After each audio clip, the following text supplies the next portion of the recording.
Apologia Physics, Module 4, Practice Problem Number 9.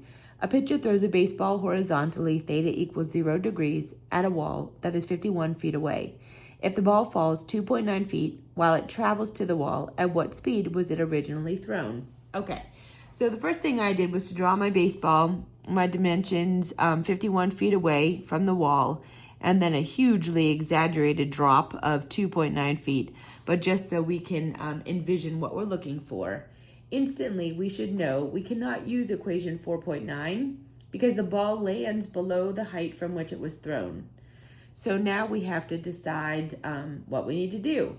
We must analyze each dimension and then figure out what to use where.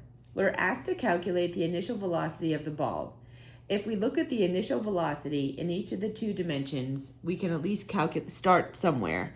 All right, so the initial velocity in the x direction is the initial velocity times the cosine of 0, which is just the initial velocity.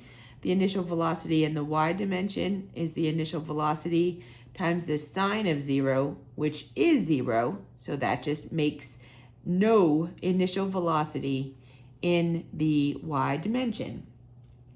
So because the ball is thrown horizontally, again, that y component of the velocity is 0. As a result, we cannot calculate the initial velocity using the y dimension. The x dimension has a non-zero initial velocity of v sub naught. We just don't have enough information yet to know what it is. In the x dimension, we know so here's the x dimension. We know the displacement of 51 feet. We know the acceleration is 0. If we could find out the time, we could use equation 2.19 to determine the initial velocity. So if we knew time, we could just jump right here. Unfortunately, we don't have the time yet.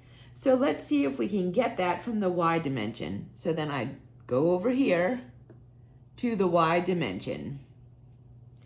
We know the initial velocity is 0 because we just calculated that. So in the y dimension, the initial velocity is 0. We know the acceleration is negative 32 feet per second squared.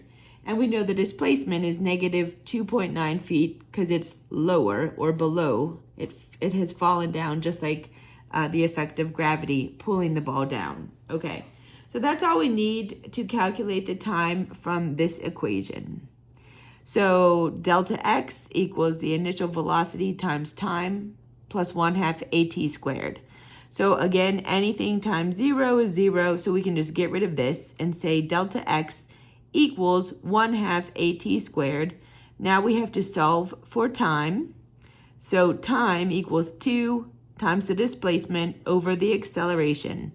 And we come down here, and you can either have 0.42 seconds. The book, however, uses 0.43 seconds. So we will stick with what the book uses in case you have any questions. So we'll just stick with that for consistency. So now we can assume the time is 0.43 seconds. So now we're back over here. So now that we know the time it took the ball to reach the wall, we can go back into the x dimension and use this equation to solve for the initial velocity. So we know our acceleration is 0, so we can just get rid of that because anything times 0 is 0. And we're left with delta x equals the initial velocity times time. So we want to solve for the initial velocity. We get 51 feet over 0.43 seconds, which is our time. And we get 118.60. That has too many significant figures. We can only have 2 because we have 2 here and 2 here. So our answer is 120 feet per second. So this means that the ball has an initial speed of 120 feet per second.